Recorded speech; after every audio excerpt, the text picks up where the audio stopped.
পুরুষ মানুষের আত্মসম্মান কখন চলে যায়? যখন হাত পাততে হয় তখন।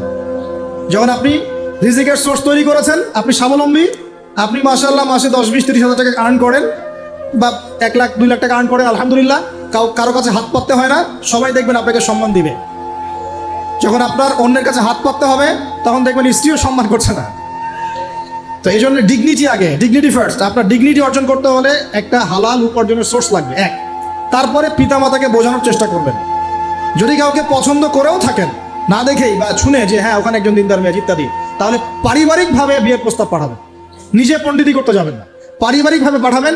যদি রাজি হয় আলহামদুলিল্লাহ, রাজি না হলে কি নিজে নিয়ে পালায় যাবেন?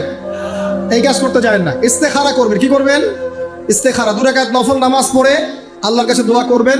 হিসনুল মুসলিম বইটা কিনবেন, ওখানে দেখবেন ইস্তেখারার দোয়া আছে। ইস্তেখারা মানে হচ্ছে আল্লাহর সাথে পরামর্শ করা। আল্লাহ, আমি এই কাজটা করতে চাচ্ছি, যদি কাজটা আমার জন্য ভালো হয়, আমার দুনিয়া আখিরাতের জন্য ভালো হয়, আল্লাহ কাজটাকে তুমি সহজ করে দাও, আল্লাহ কাজটার মধ্যে বরকত দান করে দাও। আর যদি এই কাজটা দুনিয়া আখিরাতের জন্য খারাপ হয়, আল্লাহ তুমি কাজটাকে সরায় দাও, আমাকেও কাজটা থেকে সরায় দাও।